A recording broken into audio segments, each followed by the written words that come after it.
अगर किसी को आवाज का इशू हो तो फौरन बताइएगा, कमेंट सेक्शन में फौरन बताइएगा। तो 2000 जो मेरा लॉ का सेशन है पंजाब यूनिवर्सिटी लॉ कॉलेज से, वो 2007 से 10 है।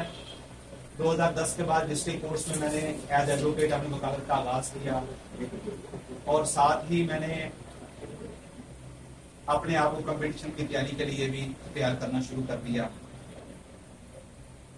2011 के नवंबर में मुझे एहसास हुआ कि मैं शायद इस महकमे के लिए, इस डिपार्टमेंट के लिए, इस प्रोफेशन के लिए नहीं बना।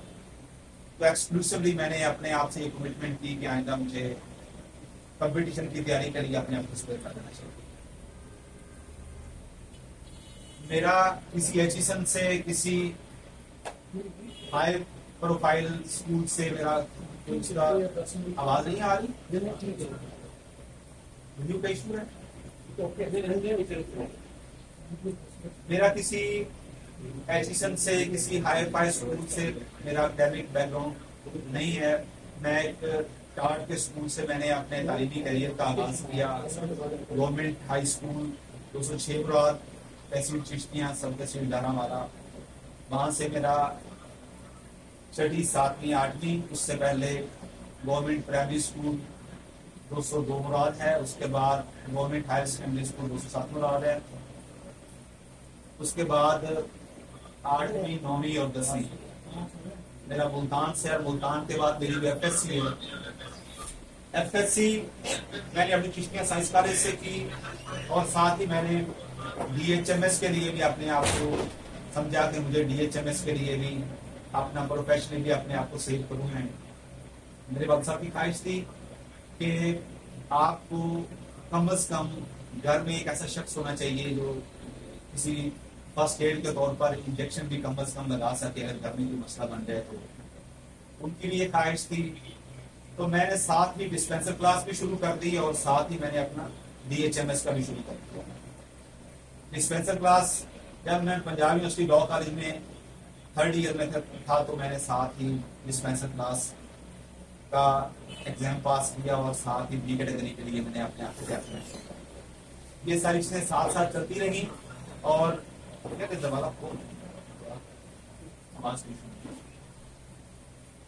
तो डिस्पेंसर क्लास के साथ मैंने बी कैटेगरी के लिए अपने आप को तैयार करना शुरू किया। और जैसे ही मैंने बी कैटेगरी का एग्जाम पास किया, तो वेरी फर्स्ट टाइम मुझे ऑफर हुई कि आप अपना लाइसेंस या प्रोफेशन या अपने सर्विस आपने दें। तो मैंने लाहौर के अंदर एक मेडिकल स्टोर के ऊपर एज क्वालिफाइड पर्सन काम करना शुरू कर दिया। तो मेरा फर्स्ट टाइम मेरा प्रोफेशनल एक्सपीरियंस था। उसके बाद साथ ही पंजाब यूनिवर्सिटी के माहौल ने मुझे इस काबिल बना दिया। उस माहौल में मेरे सोशल सर्कल था, उन्होंने मुझे मोटिवेट किया कि आप क्यों नहीं अपने आप को कंपटीशन के लिए तैयार करते।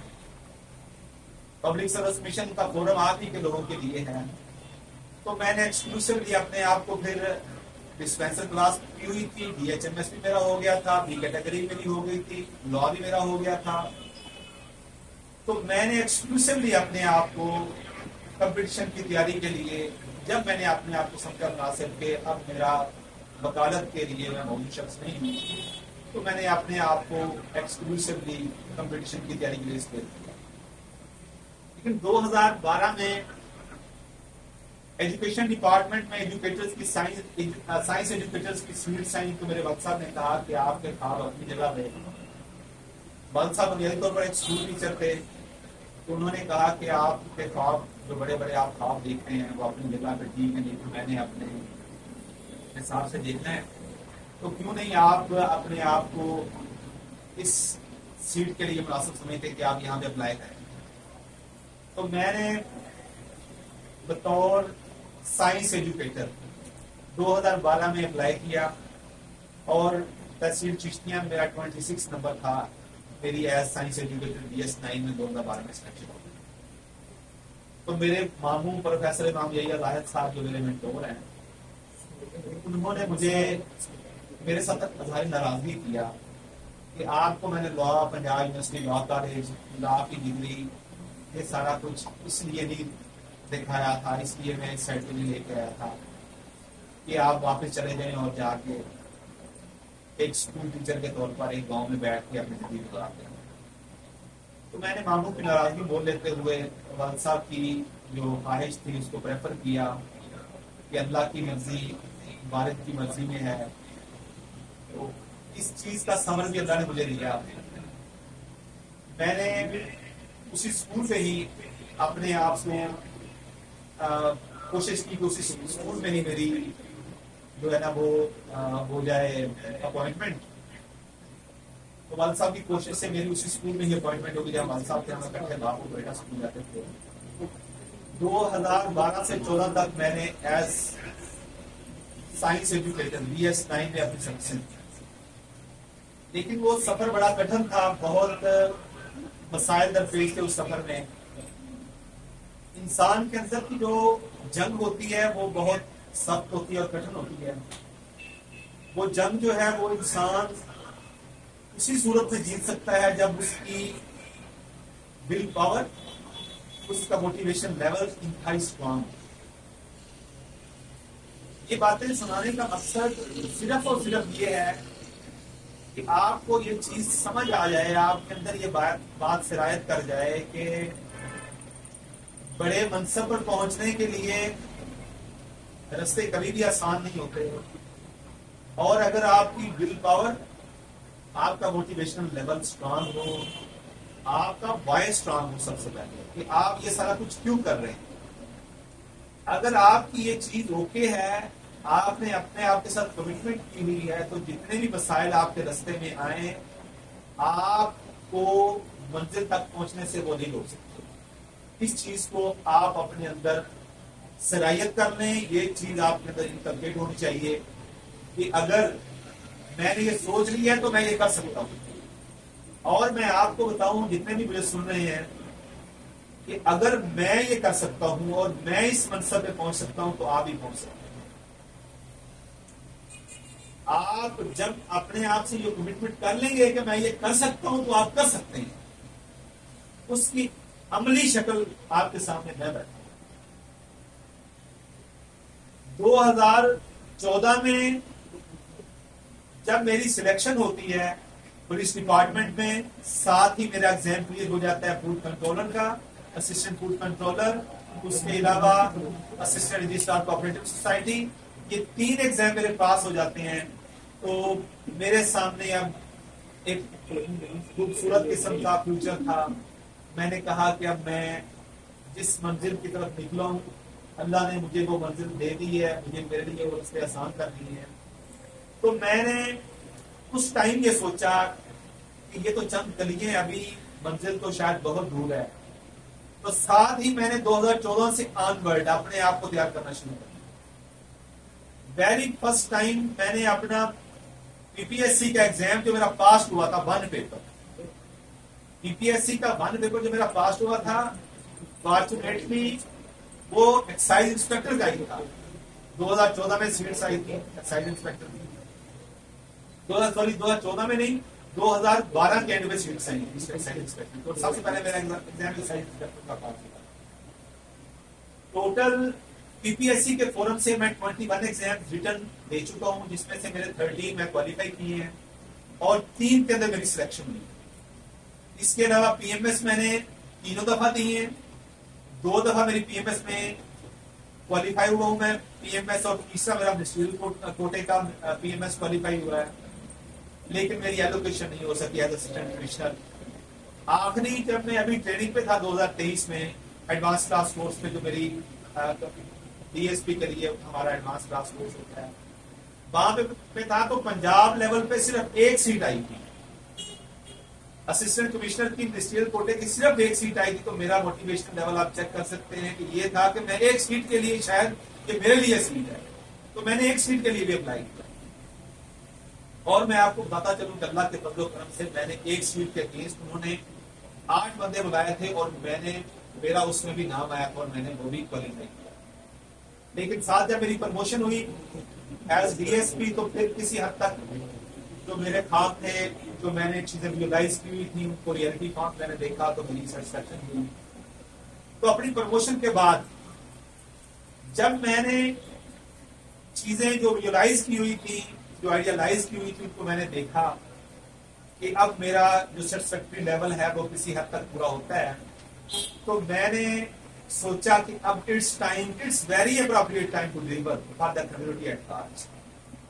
मेरे WhatsApp की ये ख्वाहिश भी थी कि आप अच्छा लिखते हैं, अच्छी पोस्ट होती है आपकी, कम से कम मैं आपकी पोस्ट को पढ़ता हूँ, मुझे अच्छा लगता है। मेरे WhatsApp बड़े अच्छे कारी हैं, किताबें पढ़ने का मुझे बड़ा शौक है। तो उन्होंने कहा कि मुझे अच्छी लगती हैं तो जमाने को भी आपकी तहरीरें अच्छी लगेंगी, आपकी बातें अच्छी लगेंगी, आपका भाव आपको करता है। तो ये मेरे लिए बहुत बड़ा मोटिवेशन था। अल्लाह मेरे WhatsApp को उम्र फिजर नसीब करे। इससे बड़ी आपके लिए खुशी और खुशकिस्मती क्या हो सकती है कि आपकी खुशी की वजह से आपके वालिदैन की आंखों में आंसू आए। अगर कोई आपसे पूछता है आप खुश हैं,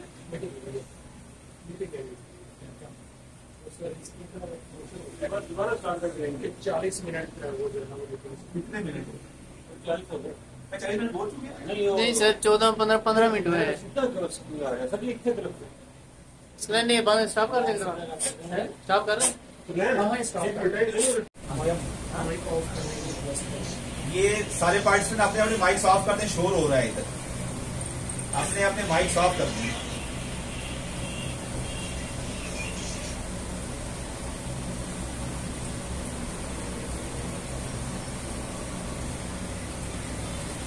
आवाज आ रही सबको? आवाज आ रही है जी। तो बात को आगे बढ़ाते हुए मैं ये जिक्र कर रहा था कि अगर किसी ने ये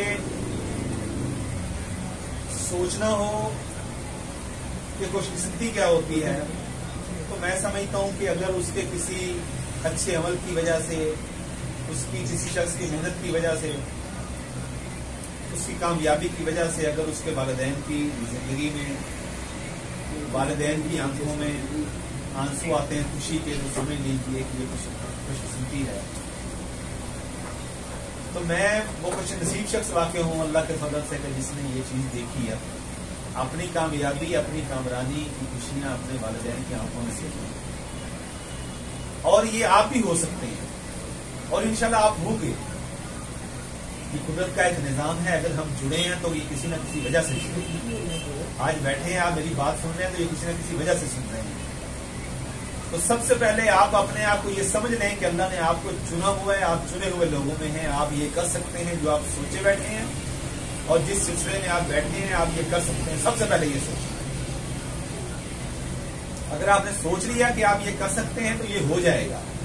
ये नहीं हो सकता कि अगर आपने सोच लिया है और अपने पैशन के मुताबिक आप पूरी तैयारी, भरपूर डेडिकेशन के साथ तैयारी भी कर रहे हैं और तड़का भी लगा रहे हैं जो मैं आपको बताऊंगा, तो ये नहीं हो सकता कि कामयाबी आपको मिलेगा।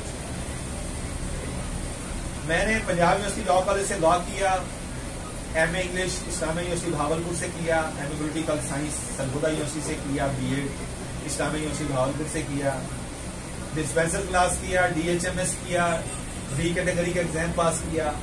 तो मैं क्या हूं? मैं पब्लिक सर्विस कमीशन के फोरम के थ्रू सिलेक्शन होके एज DSP लीगल अपनी सर्विसेज दे रहा हूं। तो मैं आप ही जैसा हूं। शायद आप में से मुझसे बहुत बेहतर होंगे जो मुझसे सुन रहे हैं, जो सुनने वाले हैं वो मुझसे बहुत बेहतर होंगे और यकीनन हैं आप। तो आप अगर अपने आप के साथ ये कमिटमेंट कर लेते हैं कि मैंने ये करना है और अल्लाह से मदद मांगते हैं, आपके वालिदैन आपसे खुश हैं, अल्लाह से मदद मांगते हैं, मेरा वो तड़का जो मैंने आपको पहले वीडियो में भी कहा था और अभी भी मैं उसको रिपीट करूंगा, अगर आप करते रहेंगे तो एक्साइज इंस्पेक्टर क्या बड़े बड़े मनसब आपके रास्ते की धूल बन जाएंगे और आपके पाँव में ठोकर बनेंगे इंशाल्लाह।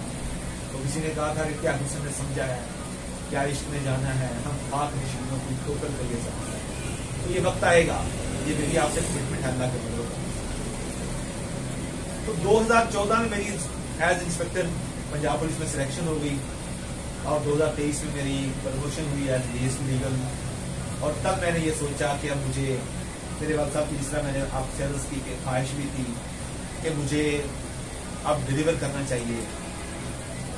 मैं PPSC की 1 पेपर की तैयारी 2015, 16, 17 वक्तन चंद मेरे पास लोग आ जाते थे, मैं करवाता रहता था।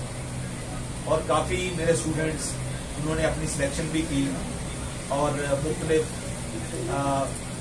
शोबा हाय हयात में वो अपनी सर्विसेज सर अंजाम दे रहे हैं। लेकिन जब बातें होनी 1 से 2 से 4 से 5 लोगों से बातें होनी, तो ये वक्त साहब की ख्वाहिश थी कि आपकी बातें जमाना सुनेगी, पब्लिक एट लार्ज सुनेगी।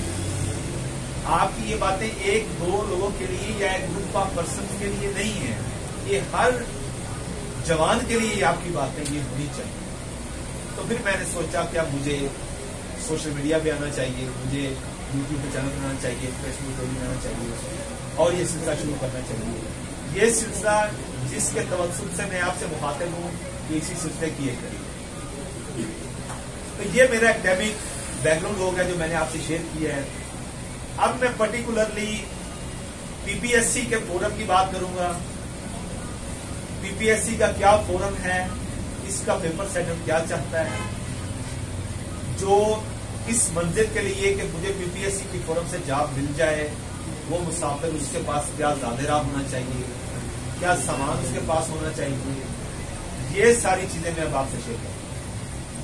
मैं समझता हूं कि पाकिस्तान के अंदर जब ये बात जुबान ज़द-ए-आम है कि पे से पैसा, पे से पाकिस्तान, और हर दूसरा बंदा आपको डिस्करेज करता है, तो अगर आपको इस तरह की आवाज मिलती है तो मैं समझता हूं कि ये एक जुर्म नायाब है। ये ऐसी बात है जो एक मुर्दा जिस्म में, बंजर जमीन में रूह फूंक सकती है और एक बुझी हुई चीज के अंदर एक चिंगारी के तौर पर काम करके उससे वो काम ले सकती है कि बंदा खुद कहे कि लड़ा दे किसी बला से मुझे। हम ये कर सकते हैं, आप ये कर सकते हैं। अगर मैंने कर लिया है, मेरे सामने भी ऐसे आइडिया थे, मेरे भी कोई कोलीग ऐसे थे, मेरे भी सीनियर्स ऐसे थे, फाइनेंशियली बहुत वीक थे। जब मैंने ये सोचा कि यार वो कर सकता है तो तू क्यों नहीं कर सकता, और आज मैं वो अमानत आगे भिजवा रहा हूँ, आगे कम्युनिकेट कर रहा हूँ कि अगर मैं कर सकता हूँ तो आप क्यों नहीं कर सकते। आप कर सकते हैं। आप सबसे पहले अपने आप के साथ ये कमिटमेंट कर लें कि मैं ये कर सकता हूँ, और आपकी सिलेक्शन होगी, आपकी सिलेक्शन होगी। क्योंकि अभी भी जब ये बात जुबान ज़द-ए-आम है, हर बंदा ये कहता है कि पाकिस्तान में पैसे के बगैर कोई जॉब नहीं मिलती, पाकिस्तान में सिफारिश के बगैर किसी को जॉब नहीं मिलती। मैं इस नैरेटिव से बुनियादी तौर पर इख्तिलाफ करता हूं। ये उस शख्स की बातें होती हैं जिसको लेम एक्सक्यूज चाहिए होता है। जो शख्स अपने आप के साथ कमिटमेंट कर लेता है, खुदा की सुन्नत कभी तब्दील नहीं होती। अल्लाह की सुन्नत ये है कि अगर आप मुखलिस होके, इखलास के साथ, तवक्कुल के साथ, अज़्म समीम के साथ, पुख्ता अज़म के साथ, गैर मुतज़लज़ल तरीके से तैयारी शुरू कर दें, आपका फोकस एक डेडिकेटेड वे में बेहतरीन तरीके से हो, आपके पास अच्छी गाइडलाइन हो, आपके पास ज़ादे राह हो। ये बहुत इंपॉर्टेंट बात कर रहा हूं। आपके पास वो चीजें जो आपको मंजिल तक पहुंचाएंगी, आपके पास वो चीजें हों, एक अच्छा आपको गाइड मिल जाए, तो कुदरत की सुन्नत तब्दील नहीं होती। आपको मंजिल मिलेगी और मिलेगी। ये आप नशीन कर रहे हैं। अब इस दौर में जब ये बात हर बंदा कहता है कि पाकिस्तान में सिफारिश का कल्चर है, करप्शन का कल्चर है, मैं ये बात करता हूं कि अगर आप डेडिकेटेड वे में अपने आप को तैयार करते रहें, फोकस के साथ, बेहतरीन अप्रोच के साथ, तो आपके सामने पब्लिक सर्विस मिशन का, जिसे मैंने अपनी सिलेक्शन के बाद मैंने उसे एक सेक्रेट फोरम का नाम दिया है। ये एक मुकद्दस फोरम है। कोई इशू आ रहा है? कोई इशू आ रहा है तो बताएं। हाँ, मैं समझता हूं कि ये सेक्रेट फोरम है जिसमें हम जैसे एक एवरेज लोगों की, हम लोअर मिडिल क्लास से ताल्लुक रखते हैं, हम मिडिल क्लास से भी ताल्लुक नहीं रखते। हम middle class, lower middle class से ताल्लुक रखने वाले लोग बड़े बड़े ख्वाब देख सकते हैं, झोपड़ियों में बैठ के हम महल्लों के ख्वाब देख सकते हैं, और खुदा की सुन्नत पे यकीन रखते हुए कि वो तब्दील नहीं होती। हम अपने आप को अगर तैयार कर लें, इस बात को एक कान से सुन के दूसरे कान से निकाल दें कि सिफारिश के बगैर जॉब नहीं मिलती, करप्शन के बगैर जॉब नहीं मिलती, आपके लिए पब्लिक सर्विस कमीशन का फोरम बाजू फैलाए खड़ा है। वो कहता है कि आओ मेरे पास स्टफ लेके आओ, प्योर स्टफ लेके आओ। आप समझते हैं कि अब आपने अपने आप को, मेरे लिए पब्लिक सर्विस कमीशन कहता है, मेरे लिए अपने आप को अगर आपने तैयार कर लिया है तो आप आए, आपको मंजिल मिलेगी। हाँ समय कोई इशू नहीं, आप इस तरह डिस्टर्बेंस हो गई है, हाँ चलने देना है। पब्लिक सर्विस कमीशन बुनियादी तौर पर एक एग्जाम कंडक्टिंग बॉडी है। पीपीएससी उसे आम से कहते हैं, पंजाब पब्लिक सर्विस कमीशन।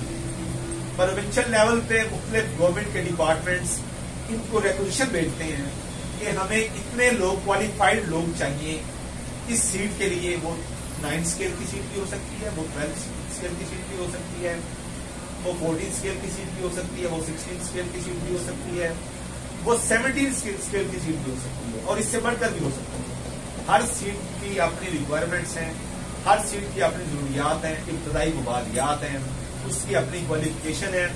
ऐसे ही अगर आप अपने आप को उस क्वालिफिकेशन पे पूरा उतरता मुनासिब समझते हैं कि मैं रिक्वायर्ड क्राइटेरिया के मुताबिक पूरा उतरता हूं और पब्लिक सर्विस कमीशन के थ्रू ये सीट्स आ गई हैं, आपने अपने आप को अगर तैयार कर लिया, उस क्राइटेरिया के मुताबिक अपने आप की तैयारी कर ली, तो जॉब आपका मुकद्दर ठहरेगी। ये बात आपने मुख्तलिफ डिपार्टमेंट्स पब्लिक सर्विस कमीशन को रिक्वेजिशन भेजते हैं कि हमें इतने लोग, जो क्वालिफाइड लोग हैं, जो एलिजिबल लोग हैं, हमें इतने लोग सिलेक्ट करके दे दें।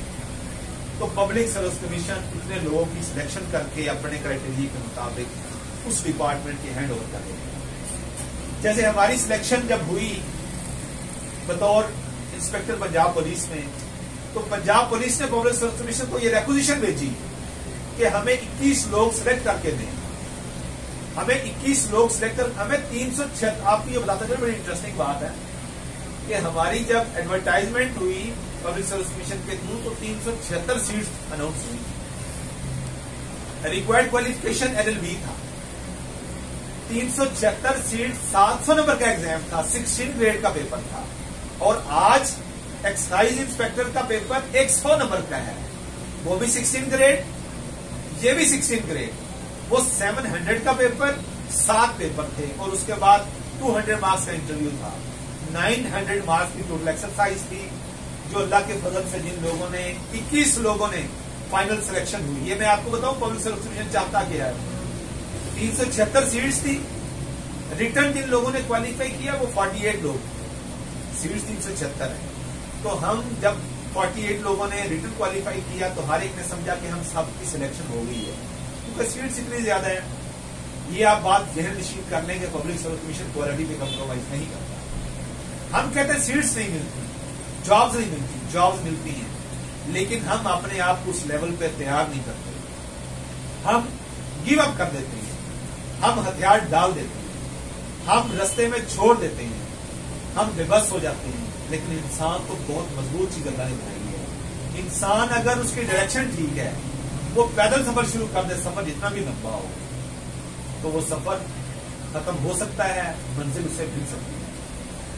48 लोगों ने रिटर्न क्वालिफाई किया। हमने कहा कि 48 के 40 लोग, 8 लोग सेलेक्ट हो गए। 48 के 48 सेलेक्ट नहीं हुए, ओनली 21 लोग उन्होंने सेलेक्ट किए 48 में से। ये है क्राइटेरिया पब्लिक सर्विस कमीशन का। ये आपको स्टोरी सुना के कोई दाद आपसे वसूल करना मतलब नहीं है। आपको ये बताना जो मेरे इस सेशन का मकसद था बुनियादी, कि अगर आप समझते हैं कि पब्लिक सर्विस कमीशन किसी क्वालिटी का कॉम्प्रोमाइज कर लेगा तो ये जेल से निकाल दो। आपने अपने आप को हर लिहाज से तैयार करना है। मेरे इस सेशन में इंशाल्लाह आपकी पर्सनैलिटी ग्रूमिंग भी होगी। आपका एक ऐसा ब्राटअप पब्लिक सर्विस कमीशन के आईने को सामने रखते हुए होगा। इंशाल्लाह जब सेशन कंप्लीट होगा तो आप अपने अंदर, जब आईने के सामने आप खड़े होंगे तो आप अपने अंदर एक वाज़े और खातर तब्दीली महसूस करेंगे इंशाल्लाह। तो जिस तरह हमारी रिक्वेजिशन गई पुलिस डिपार्टमेंट के थ्रू पब्लिक सर्विस कमीशन को, ऐसे ही एक्साइज एंड टैक्सेशन डिपार्टमेंट की तरफ से पब्लिक सर्विस कमीशन को रिक्वेजिशन गई कि हमें 100 एक्साइज इंस्पेक्टर सिलेक्ट करके दे दें, ऐसे ही ये रिक्वेशन गई। और अब उसी सिलसिले की ये एक कड़ी है जिसके लिए आपने अप्लाई करना है। उसकी अभी लास्ट डेट में दिन पड़े हैं, आप उसकी अप्लाई करें और अपने आप को आज से ही तैयारी के लिए तैयार कर लें। ये नहीं हो सकता कि आपको जॉब भी मिले और आप आज से कमर न कस सकें। एक और बात मैं आपसे शेयर करना चाहता हूं कि ये गजेटेड पोस्ट है, 60 ग्रेड की ये सीट है। इसका कंपटीशन टॉप 250 से 300 लोगों के दरमियान होगा और ये वही लोग होंगे जिन्होंने तैयारी पहले से शुरू की हुई है या अप्लाई करने इसके साथ ही तैयारी शुरू कर दी है। वो लोग बिल्कुल नहीं अपने आप को समझे इस सीट के लिए अहल, तो उनका रिटन क्वालिफाई हो जाएगा।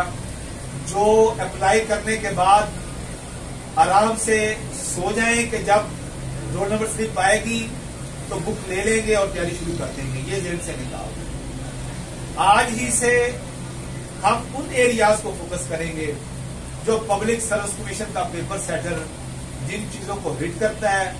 एक्साइज इंस्पेक्टर की जो रिक्वायर्ड उन्होंने क्राइटेरिया बता दिया कि ये एरियाज है, इसके एग्जाम के 100 पेपर है। 100 पेपर को उन्होंने सब्जेक्ट वाइज डिवाइड कर दिया है। मैं इन सब्जेक्ट के उन एरियाज पे फोकस करूंगा जिन एरियाज को पब्लिक सर्विस कमीशन का पेपर सेटर हिट करता है। स्मार्ट वे में थोड़े टाइम में बेहतरीन तैयारी के साथ इंशाल्लाह मैं आपको तैयार करूंगा कि आप अपने आप को एलिजिबल समझेंगे, अपने आप को समझेंगे कि मैं एक्साइज इंस्पेक्टर हूं।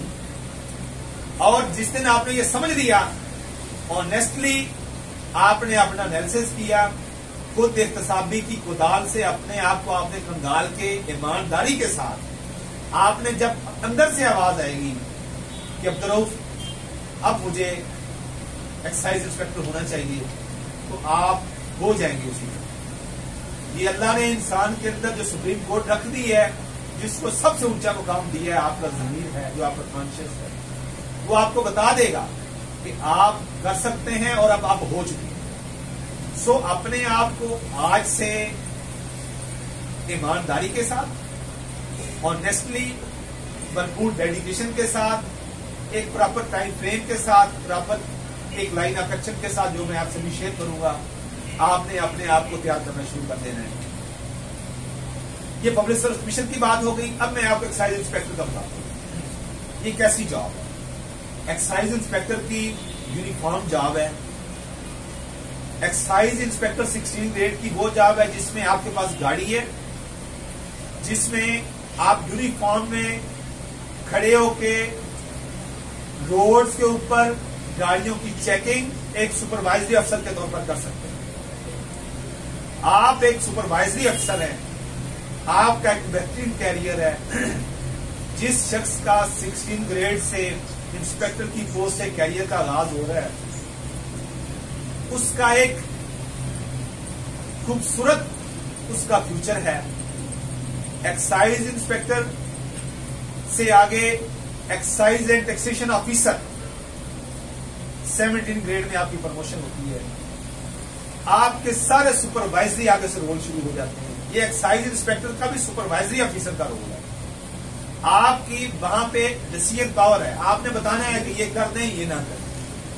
आपके सिग्नेचर्स में, आपके कलम में अल्लाह ताकत डाल देगा।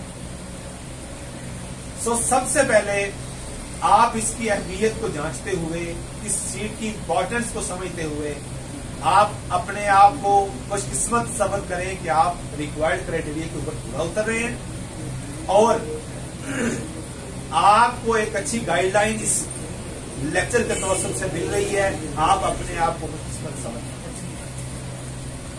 अब मैं स्पेसिफिकली उन एरियाज की तरफ आ रहा हूं जो पीपीएससी का पेपर सेटर देखता है। सबसे पहले आपका करंट अफेयर। करंट अफेयर मैं बताता हूं कि आपने किस तरह तैयार करना है। मैं व्हाइट बोर्ड का सहारा लूंगा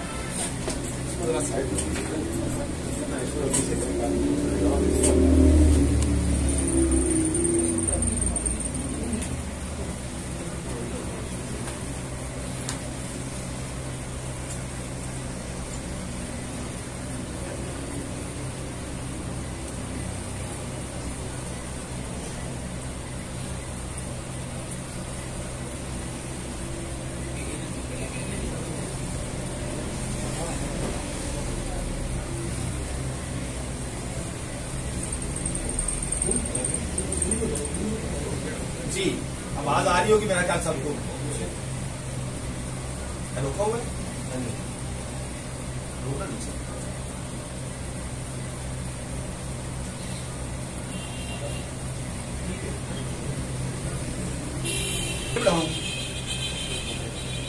मैं आपसे वो बात शेयर करूंगा जो मैंने आपकी अपनी जात के ऊपर आजमाई है।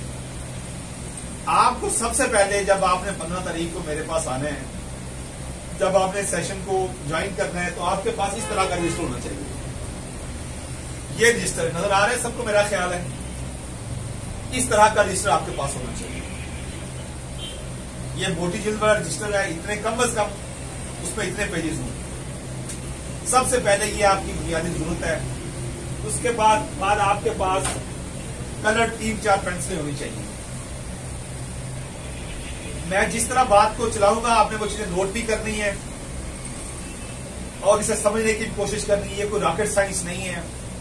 सिर्फ अवेयरनेस का ना होना स्टूडेंट्स के अंदर, बड़े बड़े इंटेलिजेंट लोग जो हैं वो इस तरह की जॉब्स जो बहुत आसान चीजें हैं, बहुत आसान रास्ता है, लेकिन अवेयरनेस ना होने की वजह से पसमानदा इलाकों के लोग जिनको अवेयरनेस नहीं होती, आगही नहीं होती, वो ऐसे सीट्स को हासिल करने में नाकाम हो जाते हैं और मौदल आपकी किस्मत को ठहराते हैं। हालांकि किस्मत आपके घर की बांधी होती है, किस्मत वही लिखी जाती है जिसका आप सोचते हैं। लई सलील इंसान इल्ला मासा, इंसान के लिए नबी कुरान मजीद की आयत है कि वही है जिसकी वो कोशिश करता है। और एक हदीस भी है, नबी अलैहि सल्लम ने फरमाया मन जद्दा वजदा, जिसने कोशिश की उसने पा लिया। तो ये कैसे हो सकता है कि आप कोशिश करें और आपको एक चीज न मिले? तो आपने स्मार्ट वे में सिस्टमेटिकली अपने आप को, जो मैं चीजें बताऊंगा, आपने वो तैयार करना। सबसे पहले मैं आवाज कीजिए,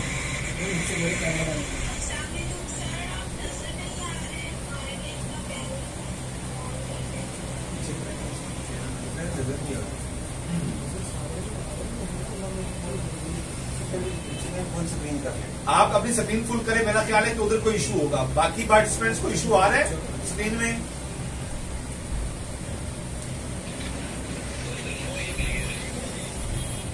आवाज ठीक आ रही है?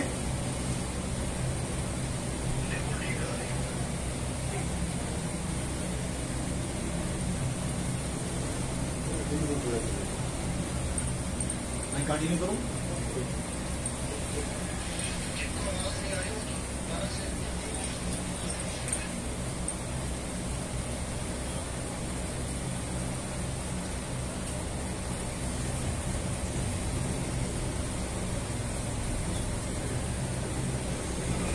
जी मैं आपको वो टेक्निक बताऊंगा जो मैंने खुद अपने ऊपर अप्लाई की, और वो टेक्निक मैं 5 साल लाहौर में, जब ये माइक बंद कर लें, किसका माइक, अगर किसी का माइक चल रहा है तो उसे ऑफ कर दें। पंजाब यूनिवर्सिटी का जो मेरा पीरियड है, उसके बाद वक्तन जब मैं वहां पे रहा एग्जाम्स की तैयारी के सिलसिले में या एग्जाम देते हुए, तो मैंने जो चीजें सीखी उन स्टूडेंट्स से जिन्होंने अपनी एलोकेशन को सिक्योर किया, सीएसपी अफसर के तौर पर वो अपनी सर्विसेज दे रहे हैं, पीएमएस ऑफिसर के तौर पर, असिस्टेंट कमिश्नर के तौर पर वो अपनी सर्विसेज दे रहे हैं, असिस्टेंट डायरेक्टर लैंड रिकॉर्ड है, असिस्टेंट डायरेक्टर मुख्तलिफ महकूम, असिस्टेंट सुप्रीडेंट जेल हैं, ये सारे मेरे कोलीग्स जो मुख्तलिफ डिपार्टमेंट्स में अपनी सर्विसेज दे रहे हैं मेरी तरह। तो ये हमारे जैसे ही लोग हैं, और हो सकता है कि जो आज सहूलतें आप सबके पास हैं, सहूलत है तो आप जूम पे ये मीटिंग, ये मेरा सेशन अटेंड कर लें। हमारे पास उस टाइम ये सहूलतें नहीं थी कि हम इस तरह जूम पे ये चीजें सुन सकते और ये सारी फैसिलिटीज को एंजॉय कर सकते। तो अपने आप को खुशकिस्मत सब्र करें कि आपके पास ये सूरतें हैं। अब अगर आपकी सिलेक्शन नहीं होती तो इसमें सिर्फ आपकी डेडिकेशन, आपकी कमिटमेंट का इशू हो सकता है, इसके अलावा कोई और इशू नहीं होगा, ये ज़हन में रखिए। और अपने आप को ब्लफ ना कीजिएगा, अपने आप को धोखे में मत रखिएगा। अगर आपने ऑनेस्टली अपने आप के साथ कमिटमेंट कर ली तो आप हो जाएंगे। ये नहीं हो सकता कि आपने अपने आप के साथ कमिटमेंट की हो और अकॉर्डिंगली आप तैयारी भी कर रहे हो तो आपको ये सीट ना मिले, ये कैसे हो सकता है। और खुशकिस्मती की बात ये है कि उन्होंने ये 100 सीट्स हैं, इनको रेंज वाइज डिवाइड कर दी है, हर रेंज की अपनी सीटिंग, उससे आपका कंपटीशन लेवल नैरो हो जाता है। अगर अक्रॉस द पंजाब आपका ये मेरिट बनता है तो उसमें आपका कंपटीशन का लेवल बढ़ जाता है। ये हर बंदा आप अपनी रेंज को देख ले कि मेरी कौन सी रेंज है। लाइक मैं इस टाइम बहावलपुर रेंज में खड़ा हूँ, डिवीजन बहावलपुर में खड़ा हूँ। डिवीजन बहावलपुर के वो स्टूडेंट्स जिन्होंने आज से तैयारी शुरू कर दी है या पहले से कर रहे हैं और डेडिकेटेड वे में, कमिटमेंट के साथ, स्मार्ट वे में अपने आप को वो लेके चलेंगे आइंदा 2 महीने से, तो वही लोग टफ टाइम देंगे अपने लेवल में। क्यों? और उनके लिए ये स्कोप उनकी कामयाबी का बढ़ गया है, क्योंकि उनका कंपटीशन जो है वो, उसका जो स्कोप है, मैंडेट है, वो नैरो हो गया। कंपटीशन तो होगा लेकिन रेंज लेवल पे, डिवीजन लेवल पे होगा। सो अपने आप को इक्विप करें इस तरीके से, जो मैं आपको बताने लगा। रजिस्टर का मैंने आपको बता दी है, आपके पास 3-4 कलर्ड पेंसिल्स होनी चाहिए आपने जब लेक्चर लेना है। आज मैं आपको एक पूरी ब्रीफ पिक्चर दे रहा हूं कि हम किस किस एरिया को किस किस डायमेंशन से हिट करेंगे, और ये वही डायमेंशन हैं जो मैंने मुनासिब समझी अपनी तैयारी करते हुए, और आज मैं ये मानतन आपको लुटा रहा हूं कि आप भी अगर ऐसे करेंगे तो आपकी भी इंशाल्लाह कामयाबी कदम चूमेगी। और ये आपके पास अमानत है, सबका जारिया समझते हुए आपने आगे, जिस तरह आज मैं बता रहा हूं अल्हम्दुलिल्लाह अपनी कामयाबी के बाद, आप भी इंशाल्लाह अपने आप के साथ कमिटमेंट करें कि अपनी कामयाबी के बाद मैं इंशाल्लाह ये बात आगे पहुंचाऊंगा और इस अमानत को आगे सुपुर्द कर दूंगा, ताकि ये सिलसिला और सबका जारिया चलता रहे। तो सबसे पहले जनरल नॉलेज की मैं बात करूंगा। जनरल नॉलेज में उसको मैंने डिवाइड किया करंट अफेयर। पहले करंट अफेयर आ जाए। करंट अफेयर में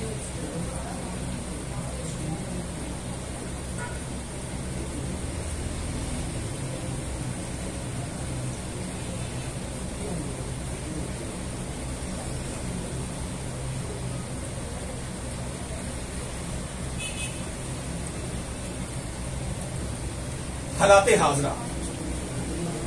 करंट अफेयर्स का मतलब कि वो मामला जो अब चल रहे हैं, रनिंग में है। लाइक पाकिस्तान का सदर कौन है, पंजाब का चीफ मिनिस्टर कौन है, वजीर आला कौन है पंजाब का, मौजूदा पंजाब का गवर्नर कौन है, नेशनल असेंबली का स्पीकर कौन है, नेशनल असेंबली का डिप्टी स्पीकर कौन है मौजूदा, अमेरिका का मौजूदा सदर कौन है,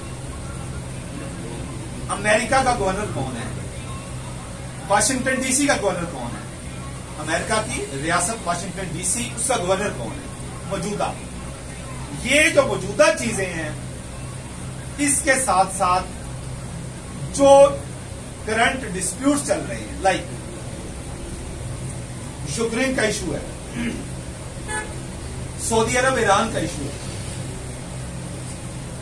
अफगानिस्तान पाकिस्तान का इशू है, पाकिस्तान इंडिया का इशू है, करंट इश्यूज। ये जो इश्यूज हैं, जो मौजूदा हमारी अखबारों की हेडलाइंस होती हैं, न्यूज़पेपर्स की हेडलाइंस होती हैं, इनको आपने हर सुबह उठते हुए रजिस्टर खोल लेना है,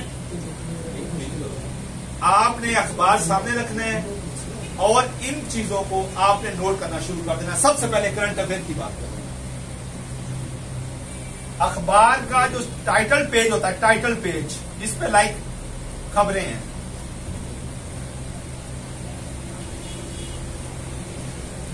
उसके नीचे डेट मेंशन होती है, महीना मेंशन होता है, ईस्वी का महीना कौन सा चल रहा है, हिजरी का महीना कौन सा चल रहा है, ईस्वी का साल कौन सा चल रहा है, हिजरी का साल कौन सा चल रहा है, देसी कौन सा महीना चल रहा है, देसी कौन सा साल चल रहा है, ये सबसे बुनियादी चीज करंट अफेयर की, अखबार की, न्यूज़पेपर का पहला page, title page, front page, उसमें सबसे पहले आपने ये चीज अखबार की आपकी नजर पड़नी चाहिए।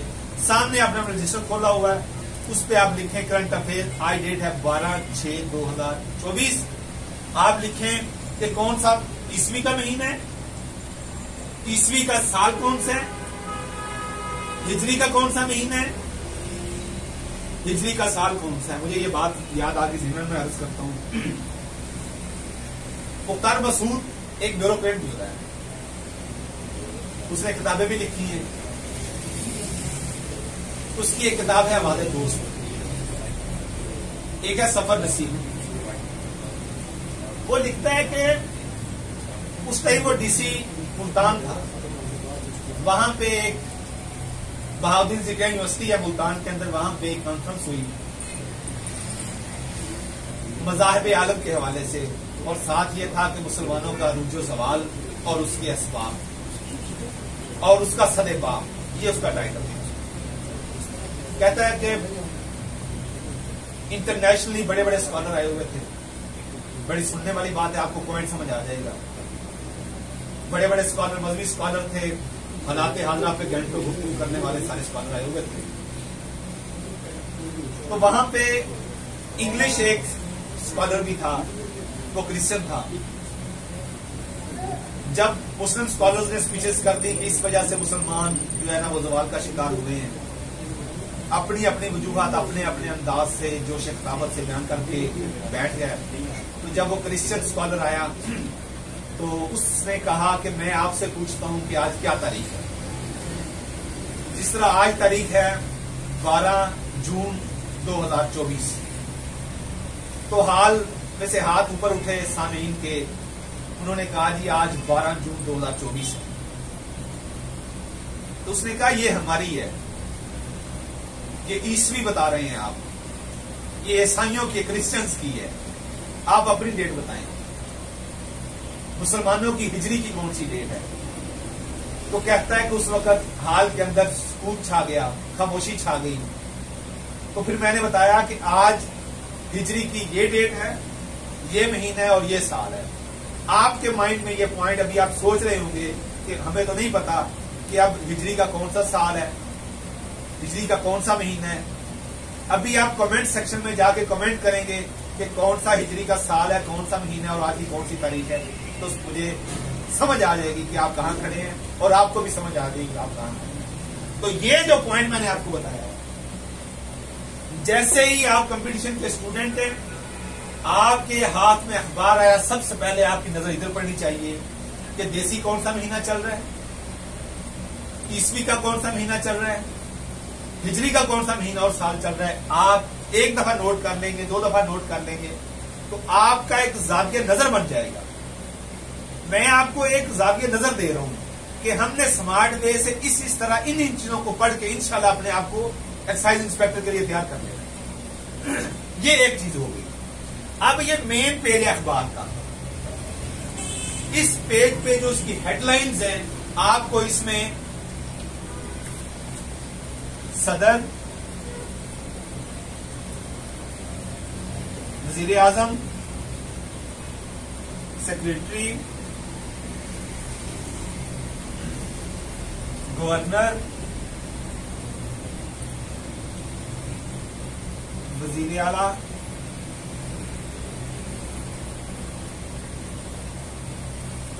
मुआहदे,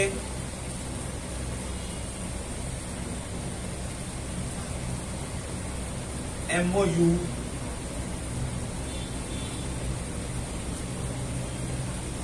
मुख्तलिफ ममालिक के सदूर के दरमियान, मुख्तलिफ ममालिक के वज़ीर आज़म के दरमियान, वज़राए आज़म के दरमियान, सेक्रेटरी के दरमियान, गवर्नर्स के दरमियान, वज़राए आला के दरमियान, मुख्तलिफ ममालिक के,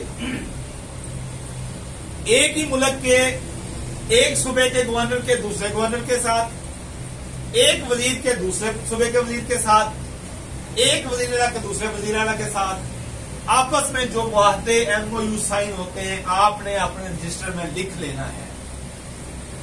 ये आपका डेली बेसिस पे करंट अफेयर तैयार होता रहता है। मेरी बात समझ आ गई? ये मैं टाइटल पेज की बात कर रहा हूं। इसमें आपको सियासत भी नजर आएगी, इसमें आपको सहाफत भी नजर आएगी, इसमें आपको मईशत भी नजर आएगी, इसमें आपको मुआशरत भी नजर आएगी। नीचे है,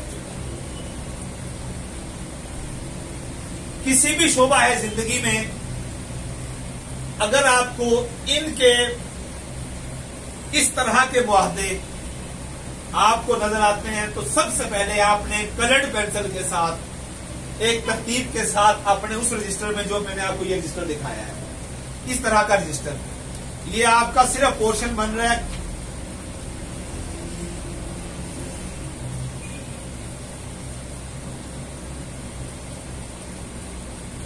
करंट अफेयर्स।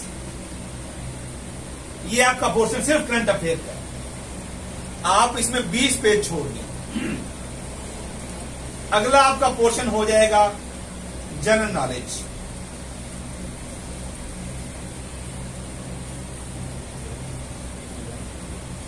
साथ आपने इधर फ्लैग लगा देना ऊपर, ताकि नजर आ जाए जो चीज आपको, मैं अभी जनरल नॉलेज की तरफ नहीं गया, मैं अभी आपको करंट अफेयर की बात कर रहा हूं। मौजूदा किसी सदर, किसी वजीर आजम, किसी सेक्रेटरी, किसी गवर्नर, किसी वजीर आला का किसी भी शोबा है जिंदगी से मुताल्लिक, कोई मुआहदा, उस मुआहदे का नाम लिखें आप उसमें उसकी साथ डेट मेंशन करेंगे। इस तारीख को इस वजीर आला इस वजीर आला के साथ, इस सेक्रेटरी का इस सेक्रेटरी के साथ, इस गवर्नर का इस गवर्नर के साथ ये मुआहदा हुआ। आप वो डेट के साथ उस नाम को अपने इस रजिस्टर का हिस्सा बनाएंगे। साथ आपके डेट मेंशन होगी 12/6/2024। आपने ये लिख दिया। ये आपने सिर्फ टाइटल पेज देखा है अभी। अब हम इसके स्पोर्ट्स पेज पे आ जाते हैं। अब करंट अफेयर में भी आप स्पोर्ट्स पर डिवाइड कर लें। ये नीचे है ना स्पोर्ट्स। पीपीएससी का कोई भी आप पास पेपर निकाल लें, किसी भी सीट का कोई पेपर निकाल लें, आपको सियासत से, मईशत से, मुआशरत से, सहाफत से मुतालिक आपको सवाल कम अज कम 5 नजर आएंगे। अगर आप सिर्फ करंट अफेयर की बात करते हैं, आपको 2 से 3, अगर टोटल 10 है करंट अफेयर क्वेश्चन, आपको 2 से 3 ये पॉइंट नजर आएंगे। कौन सा गवर्नर है, कौन सा प्रेसिडेंट है, कौन सा वजीर आला है, किसने किस तारीख को किसके साथ ये काम किया है, कोई एमओयू साइन हुआ है, कोई वादा साइन हुआ है, कोई इफ्तिताह हुआ है किसी भी चीज का, तो आपने इस रजिस्टर को उसके ऊपर आपने इसका हिस्सा बना लेना है। सफे पे आपकी वो चीज आ जाए और इस तरह आए कि आपकी ये ऑब्जेक्टिव बने। तहरीर नहीं लिखनी आपने। और मेरा ये तरीका कार रहा है कि मैं जब लिखता था लाइक ये पॉइंटर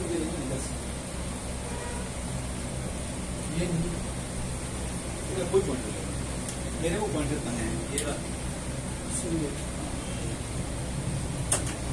लाइक मैं अगर बात करूं कि वजीर आला मरियम नवाज ने आज, इसकी बात करें, आज से मुराद ये है, आज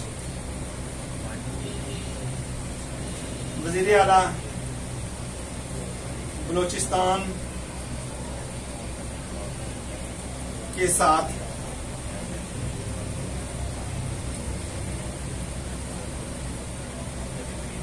पानी की तकसीम के हवाले से 5 मुआहदे दस्तखत किए। इसमें मैं दूसरा पॉइंटर पकड़ूंगा। यार मेरे को पॉइंटर निकाल देना सारे, कहाँ है वो दूसरा चैप्टर, इसके अंदर है सारे। मैं वज़ीर-ए-आला मरीम नवाज को हाईलाइट कर लूंगा, 5 को मैं हाईलाइट कर लूंगा। मुआहदे, आज ये तारीख है,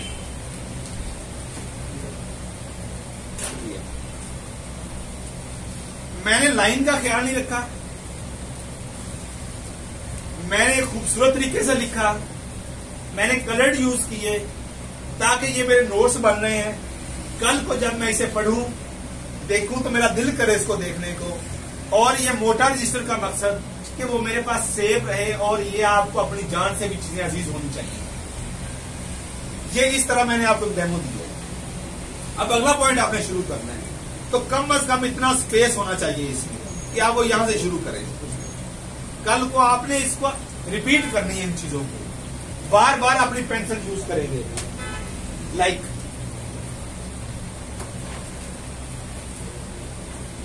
अब मैंने एक दफा मरीम नवाज को अंडरलाइन किया हुआ है, ये मैंने अंडरलाइन किया हुआ है, तो मैं बार बार जब इसको पढ़ूंगा ताकि मुझे याद रहे, मेरी ये पैसिव मेमोरी से एक्टिव मेमोरी का हिस्सा बन जाए, तो मैं इसको मजीद अंडरलाइन करूंगा, इसको एनसर्कल करूंगा। ये 5 मुआहदे हैं। कलर्ड चीजें आपको विजुअलाइज इस तरह करके सामने पेश करती हैं कि आपको उसको देखने को दिल करता है, आपको पढ़ने को दिल करता है। तो इस तरह आपके ये नोट्स बनेंगे। ये करंट अफेयर के इस तारीख के ये काम हुए आपके। अब आपने सिर्फ ये सियासत को देखा है, सियासत के एतबार से इस पहलू से आपने ये चीजें अपनी देखी हैं। आगे आपने अपनी, यहां पे मैं लिख लूंगा, इसका पॉइंट बना लूंगा, स्पोर्ट्स, खेलें,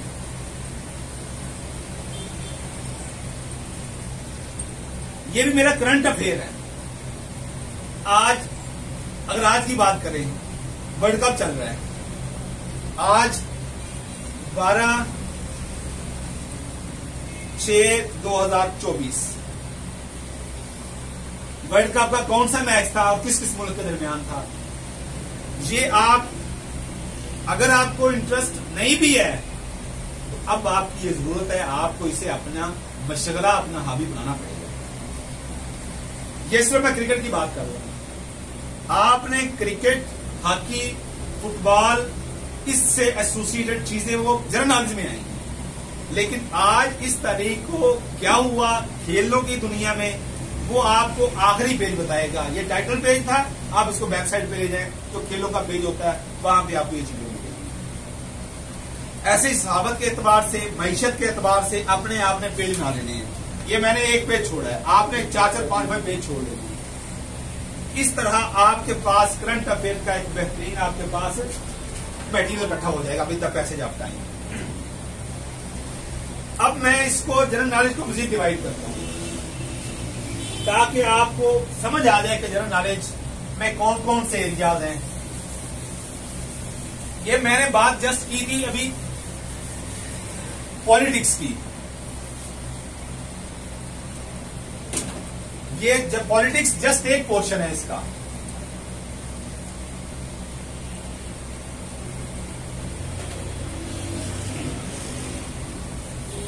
ठीक है, खुशबू ठीक है।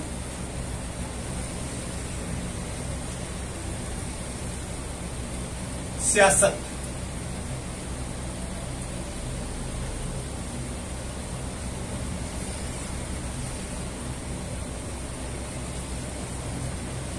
सहाफत,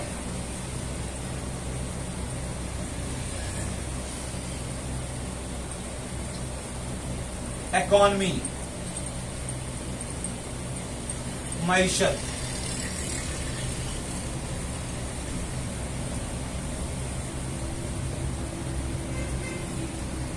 मुआशरत, ये सारी चीजें, ये वो एरियाज हैं डेली बेसिस पे क्या हो रहा है, इन सारे शोबा है जिंदगी में। ये सारी चीजें आपने इस तरह डिवाइड करने। आगे जिस तरह मैंने स्पोर्ट्स का कहा, हेल्थ,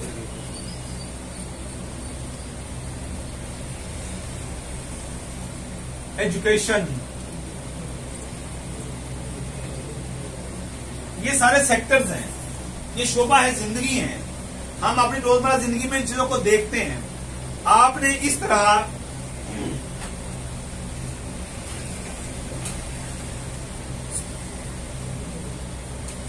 आपने अपने रजिस्टर को इस तरह तकसीम करना है ताकि सारी चीजें आपको बेहतरीन तरीके से कवर होती रहें। ये पोर्शन है करंट अफेयर का, ऐसे बड़ा इंपॉर्टेंट पोर्शन। ऐसे ही मैं एग्रीकल्चर की बात करूंगा। जब इकॉनमी की बात करेंगे तो एग्रीकल्चर में अगर आपको कोई खबर मिलती है तो आपका ये रजिस्टर जो है ये आपके पास हर टाइम होना चाहिए। आप फौरन उस चीज को इस रजिस्टर में लिखें, और लिखना ऑब्जेक्टिव टाइप है ताकि आप जब कभी इसको पढ़ें तो आपको इसकी आसान तरीके से समझ आ जाए, और आपको उसको खूबसूरत तरीका कलर पेंसिल यूज करने का मकसद ये है कि आपका उसमें दिल लगे, आप उसको बार बार देखते रहें, आपका यादा होता रहे। और यादा करने से ही, रियाज करने से ही चीजें आपकी पैसिव मेमोरी से एक्टिव मेमोरी का हिस्सा बनेगी। ये ऑब्जेक्टिव टाइप पेपर होगा, एमसीक्यूज हैं। अगर आपकी नजरों से 2-4 बार, 15-20 बार आपकी नजरों से गुजर गई एक चीज तो आपका माइंड, मैं समझता हूँ, क्लिक कर सकता है कि अगर आपको याद नहीं भी रहा उस टाइम तो आप बता सकते हैं जी इसका ये जवाब है। आप अपने आप को 70%, 80% उस मार्जिन में लेके जाके आप वो कर सकते हैं। ये एमसीक्यूज का प्लस पॉइंट भी होता है। ये सारी चीजें करंट अफेयर के एतबार से। अब मैं इसको एसोसिएट कर रहा हूं करंट अफेयर को जनरल नॉलेज से। लाइक अगर बात करते हैं वजीर आला की, वजीर आला है नाम, मैंने कहा कौन सा मौजूदा वजीर आला है, ये मौजूदा मेरा करंट अफेयर का क्वेश्चन था। अब मैं एक और एतबार से पूछने लगा हूं कि ये वजीर आला कौन सा वजीर आला है, इसका नंबर कौन सा है, 12वां नंबर है, 15वां नंबर है, 20वां नंबर है।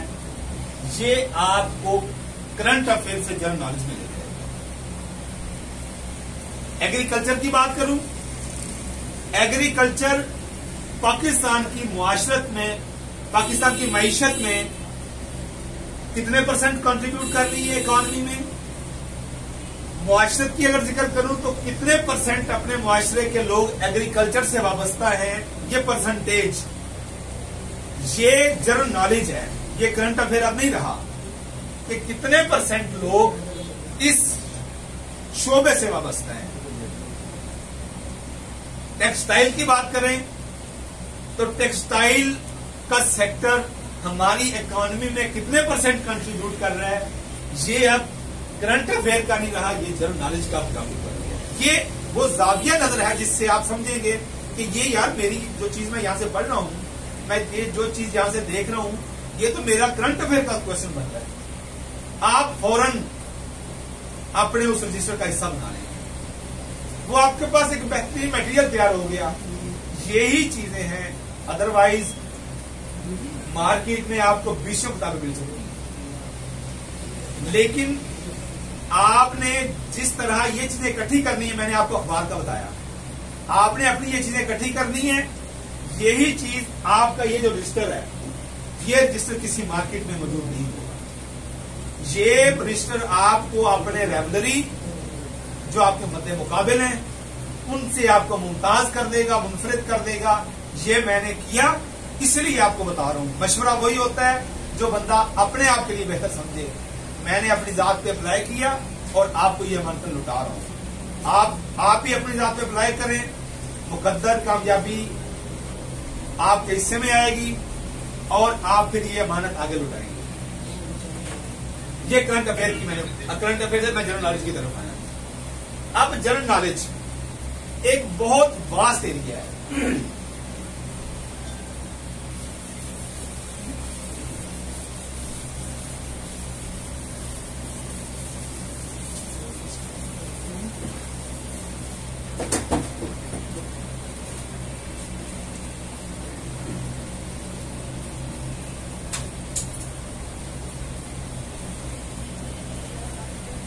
जनरल नॉलेज एक आपको मैं ओवरव्यू देता हूं इसका। मुख्तलिफ शोबा है जिंदगी है। पाकिस्तान की बात करें,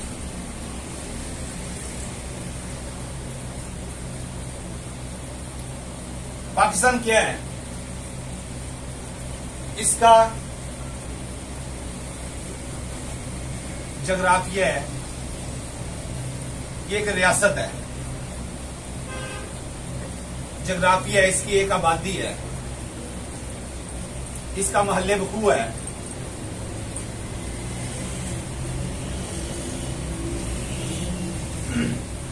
रियासत, हुकूमत, सियासत। रियासत कैसे चलती है, हुकूमत क्या होती है, सियासत क्या होती है, महल्ले वकू क्या होता है, आबादी कितनी है, इसका ज्योग्राफी क्या है, इसका जोग्राफिया क्या है, इसके वसाइल क्या हैं।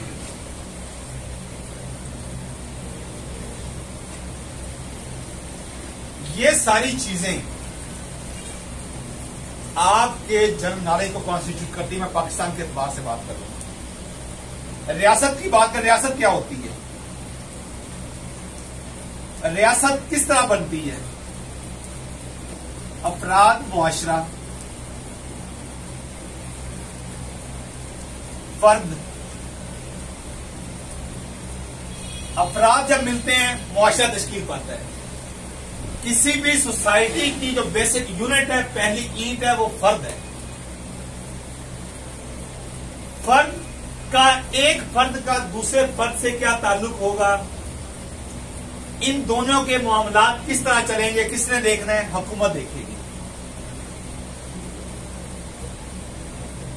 रियासत के क्या कोई पिलर्स हैं? 3 पिलर्स हैं हमारी रियासत के। सबसे पहले मुकन्ना,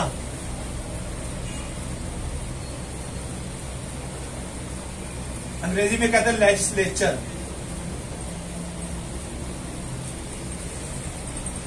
जो कानून साजी करती है। मैंने वर्ड कानून साजी यूज किया है, ध्यान में रखिएगा। दूसरा है जुडिशरी। ये नोट करते हैं, नोट करने वाली चीजें हैं। रियासत के 3 पिलर हैं। रियासत किससे बनती है? अफराद मुआशरा से, जिसका एक जोग्राफिया हो, जिसका एक महल्ले वकू हो, जिसकी अपनी एक स्पेसिफिक पॉपुलेशन हो, आबादी हो। ये रियासत के बेसिक इंग्रेडिएंट्स होती हैं। मकसद क्या होता है? रियासत किस तरह चलती है? रियासत के 3 पिलर्स हैं, मुकन्ना, अदलिया, थर्ड वन इंतजामिया। इंतजामिया एग्जेक्टिव,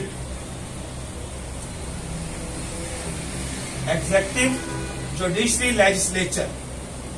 ये कानून साजी करता है। रियासत का पिलर, ये अदलिया बताती है कि आपने क्या कानून साजी करनी है, कानून क्या है, कानून को किस तरह डिफाइन करना है। अब कानून क्या है, इसमें मैं बात करता हूं। जुडिशरी बताएगी कि कानून को किस तरह हमने डिफाइन करना है।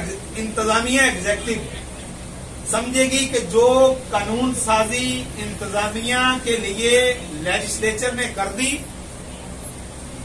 जुडिशरी ने उसको अप्रूव कर दिया, अब हमने इसको नाफिज करना है। इसके अपने अफराद हैं। एक्साइज इंस्पेक्टर इन अफराद में एक इंतजामिया की मशीनरी का एक छोटा सा पुर्जा है। डीएसपी लीगल इसी इंतजामिया की मशीनरी का एक छोटा सा पुर्जा है। ये सारे सिविल सर्वेंट इसी इंतजामिया की मशीनरी के पुर्जे हैं। ये कानून को नाफिज करेंगे। अब कानून क्या है, जिसे अंग्रेजी में लॉ कहते हैं, लॉ। इससे पहले लॉ का बुनियादी ताल्लुक किससे होता है? फर्द, अफराद। अफराद का बाहमी ताल्लुक किस तरह होगा, इसको डिफाइन करना है लॉ ने। रियासत के 3 पिलर्स का ताल्लुक कैसे होगा एक दूसरे के साथ? लेजिस्लेचर किस हद तक कानून साजी कर सकती है, जुडिशरी किस हद तक इसके दायरा कार में असरअंदाज हो सकती है, इंतजामिया क्या कोई बेमुहार घोड़ा तो नहीं है इसको लगाम डाली जा सकती है कि नहीं जा सकती, इसके क्या पावर्स हैं, ये इसने देखना है, ये इसने देखना है। क्या कोई किसी की डोमेन में इंटरफेयर तो नहीं कर रहा। इन चीजों को डिफाइन करना है आइन में, इसे हम कॉन्स्टिट्यूशन कहते हैं। ये बड़ी इंपॉर्टेंट चीज मैं बात करने लगूंगा। ये लॉ है, ये आइन है। रियासत, अफराद, फर्द, मुआशरा, मुआशरे आपस में मिलकर रियासत को जन्म देते हैं। अफराद, फर्द आपस में मिलकर मुआशरों को जन्म देते हैं। अगर इनके दरमियान कोई कानून नहीं होगा तो कॉन्फ्लिक्ट आएगा। ऐसा कोई हमारे पास सेट ऑफ रूल्स होने चाहिए जो एक फर्द को बताएं कि आपकी ये डोमेन है, इससे आगे आपने नहीं चलना। ये एक फर्द को बताना है कि आपकी ये डोमेन है, ये किसने बताना है, ये आपके लॉ ने बताना है। फर्द का दूसरे फर्द के साथ क्या ताल्लुक होगा, इसका आइन से कोई ताल्लुक नहीं।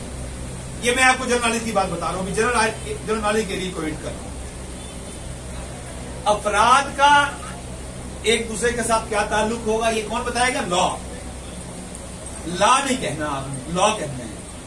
अपनी जुबान को आपने यू शेप देनी है। लॉ, ये कानून बताएगा कि अफराद का बाहमी ताल्लुक, मेरा आपसे ताल्लुक कैसा होगा, आपने मेरे साथ किस तरह बात करनी है, आपने मेरी कोई चीज नहीं उठानी, अगर आपने उठाई तो आपको ये सजा मिलेगी। ये कौन बताता है, लॉ, कानून। और अदलिया, इंतजामिया और मुकन्ना का आपस में किस तरह ताल्लुक होगा, ये कौन बताएगा, आइन बताएगा। Your constitution has nothing to do with the affairs of individuals. आपके आइन को सरोकार है तो इन तीन आपके बुनियादी पिलर से है। ये आपको क्वेश्चन पूछ सकता है कि रियासत के बुनियादी बेसिक 3 पिलर्स कौन से होते हैं। ये आपका जनरल नॉलेज का एरिया है। आप बता सकते हैं कि 3 पिलर्स ये हैं। हाँ, एक चौथा पिलर भी आप स्टेट शक्ल इख्तियार कर रहे हैं, स्टेट के 4th पिलर की, वो है आपका सहाफत, जर्नलिज्म।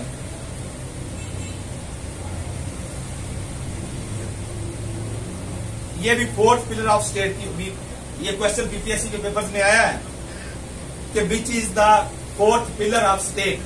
तो 4th पिलर ऑफ स्टेट अगर आपके पास सामने आ जाए तो 4th पिलर कौन सा है, जर्नलिज्म।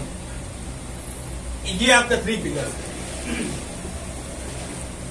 लॉ क्या है, law is a set of rules which regulates the conduct of human being, which regulate the conduct of individuals with each other. ये अफराद के दरमियान ताल्लुक को किसने बताना है, लॉ ने। और रियासत के 3 पिलर्स के दरमियान ताल्लुक किस तरह होगा, ये कौन बताएगा, आइन। अब कौन सा आइन आपके पास है, अगर पाकिस्तान की बात करें तो पाकिस्तान के 3 आइन है। पानी के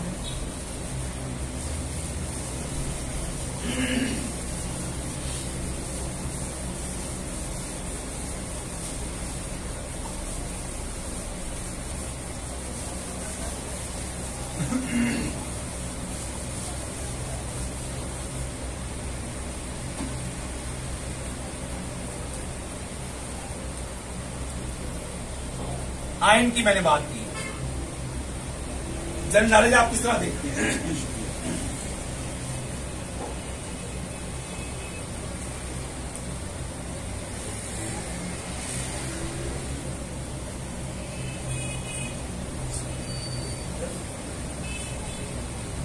बात ठीक आ रही है। अच्छा, मैं जनरल नॉलेज की बात कर रहा हूं। आइन नोट कर लेना चाहिए। अगर आप, जब मैंने आपको बता दिया कि आइन क्या है, आइन वो डॉक्यूमेंट है which regulates the conduct of 3 pillars of, इसको पैनामा कैनाल बोलते हैं, पैनामा। अब मेरा जो पहला पॉइंट था, जो मैंने आपको पहले बताया जब मैंने कॉन्टिनेंट की बात शुरू की, साउथ अमेरिका के अंदर टोटल कितने कंट्रीज हैं, इसके साइडों पे क्या है, इसके हर कंट्री की अपनी अपनी स्पेसिफिकेशन क्या है, इसके अंदर ज्योग्राफिकली कोई इंपॉर्टेंट चीजें हैं, इसके अंदर कोई हाईएस्ट पॉइंट है, कोई लोएस्ट पॉइंट है, कोई इंपॉर्टेंट पर्सनैलिटी है, कोई हिस्टोरिकल जगह है। ये चीजें हम हर कॉन्टिनेंट में देखेंगे। लाइक इसकी मैं बात करूं, अगर ये साउथ अमेरिका का जो कॉन्टिनेंट है, इसके इस साइड पे अब जब भी हम बनाते हैं map, north south east west, ये भी आपका जनरल नॉलेज है। आपने डायरेक्शन और डायमेंशन इस तरह बनानी है। आपको मैंने साउथ अमेरिका का ये मैप बनाया ब्लॉक फॉर्म में, आपने ऐसे ही बनाना है। आपको जब भी कभी कहीं किसी से डिस्कस करते हुए, कोई इंटरव्यू देते हुए कोई पूछे कि साउथ अमेरिका के अंदर एक कंट्री है बोलीविया, वहां पे ये क्राइसिस आए हैं, तो आपके माइंड में स्केच रह जाना चाहिए, हाँ बोलीविया वहां पे है, उसके राइट साइड पे ये कंट्री है, उसके लेफ्ट साइड पे ये कंट्री है, उसके नॉर्थ पे ये है, उसके वेस्ट पे ये है, उसके साउथ में ये है। इसका बुनियादी मकसद वन पेपर सेटर की तैयारी करने के लिए, वन लाइनर पेपर की तैयारी करने के लिए सिर्फ आपके पास इतना नॉलेज होना चाहिए इस कॉन्टिनेंट के अंदर कितने कंट्रीज है। लाइक साउथ अमेरिका के अंदर टोटल 12 कंट्रीज है।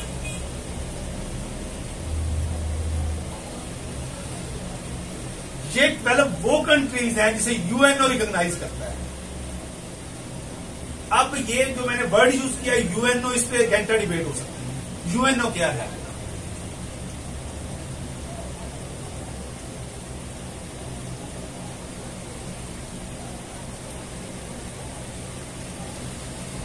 अक़वाम मुत्तहिदा क्या है? क्यों हमने सिर्फ उसी एक कंट्री को कंट्री समझा जिसको यूएनओ ने रिकॉग्नाइज किया होगा? ये क्या ऐसी बदमाशी है? ये कौन सी ऐसी ऑर्गेनाइजेशन है कि जिसकी मोहर लगेगी तो ये कंट्री कंट्री कहलाएगा, अदरवाइज कोई कंट्री नहीं। इस पे बात होगी। अभी इसका मैं जस्ट आपको एक पॉइंट दिया है कि ये कौन सी ऑर्गेनाइजेशन है, कब बनी, इसका मौजूदा हेड क्या है, इसके कितने आगे इंस्टीट्यूशंस हैं, इदारे से कितने हैं, इंपॉर्टेंट कौन कौन से इदारे हैं, क्या इसकी कोई भी नेशनल असेंबली है, क्या इसकी भी कोई सिक्योरिटी काउंसिल है, अगर सिक्योरिटी काउंसिल है तो उसके कितने मेंबर्स हैं, अगर इसकी कोई असेंबली है तो इसके कितने मेंबर्स हैं, क्या इसको नेशनल असेंबली कहते हैं या जनरल असेंबली कहते हैं, उसके मेंबर्स कितने हैं, किस तरह उनका चुनाव होता है, उनकी सिलेक्शन कैसे होती है, इसके और कौन कौन से इदारे हैं, इनका हेडक्वार्टर कौन सा है, किस शहर में इनका हेडक्वार्टर है, इनके कितने मेंबर्स हैं, ये कब बनी, इनके जैली इदारे कब बने, ये आपको यूएनओ के लेक्चर में अलग बताया जाएगा। बहुत इंपॉर्टेंट टॉपिक है ये। अब ये 12 वो कंट्रीज हैं इसके अंदर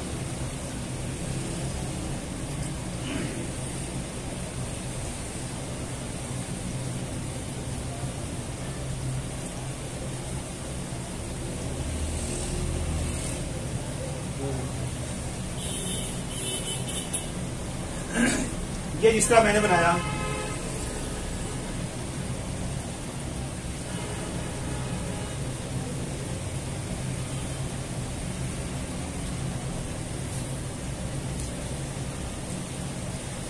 इसके अंदर 12 वो कंट्री हैं जिनको यूएनओ ने रिकॉग्नाइज किया हुआ है।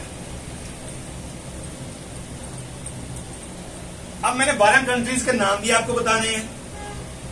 इनमें सबसे बड़ा कौन सा, ये मैं भी आपको बताता हूं, सबसे छोटा कौन सा, ये भी मैं आपको बताता हूं। सबसे पहले आपको ये बता दूं, इसमें सबसे बड़ा एक कंट्री है जो यहां से इतना एरिया कवर किया हुआ है, ये है ब्राजील।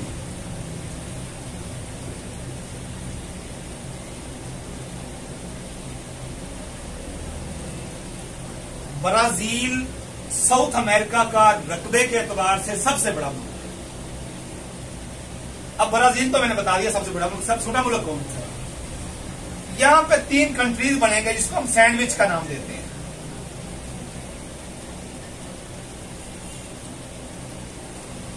यहां पे है एक कंट्री से कहते हैं गयाना, GUIANA। ये कंट्री है सरीनाम। तीसरा है फ्रेंच गियाना। ये सैंडविच से याद रख लें, गियाना, सरीनाम, फ्रेंच गियाना। अब मैंने कहा कि सबसे बड़ा तो कंट्री साउथ अमेरिका का ये हो गया, सबसे छोटा कौन सा है? ये सरीनाम सबसे छोटा साउथ अमेरिका कंट्री, ये याद रखते हैं। 2 कंट्रीज हो गए जिनका मैंने जिक्र किया, उनकी स्पेसिफिकेशन। अब यहां पे ये एक कंट्री है, इसको कहते हैं चिली। अच्छा, एक और चीज, ये वो जाविया नजर है जो मैं आपसे शेयर कर रहा हूं। ब्राजील का सिंपल मैंने नाम बता दिया। ब्राजील का कैपिटल क्या है? ब्राजील की पार्लियामेंट का नाम क्या है? ब्राजील के प्रेसिडेंट का नाम क्या है? ब्राजील का टोटल एरिया कितना है? ब्राजील ने साउथ अमेरिका का टोटल एरिया कितना कवर किया हुआ है? ये वो क्वेश्चन है जो ब्राजील से मुतल्लिक आपसे पूछे जाने हैं, या किसी भी कंट्री से मुतल्लिक आपसे पूछे जाने हैं। लाइक मैं चिली का बताया, चिली के साथ एक और कंट्री है जो ये कवर कर रहा है, इसे कहते हैं अर्जेंटीना। बहुत इंपॉर्टेंट कंट्री है। इधर है बोलीविया,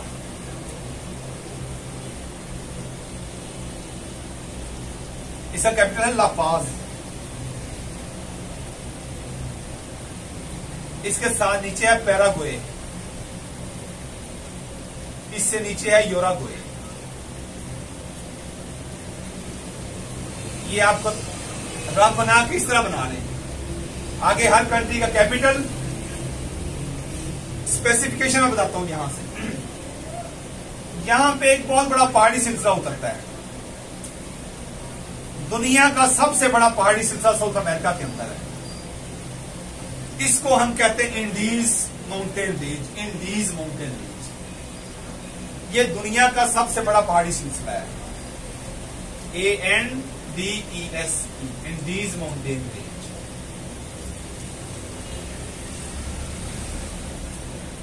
अब यहां पे बारिशें बड़ी होती हैं,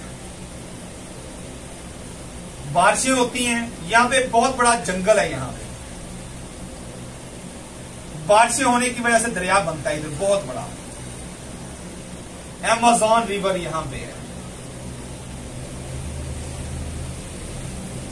दुनिया का लार्जेस्ट रिवर अमेज़न रिवर है। किस कॉन्टिनेंट में है? साउथ अमेरिका में। एक है लार्जेस्ट, एक है लॉन्गेस्ट। ये लार्जेस्ट है वॉल्यूम के एतबार से, अपने हुजम के एतबार से, पानी के कितने वॉल्यूम को ये लेता है। ये अमेज़न रिवर कहां है? साउथ अमेरिका के अंदर।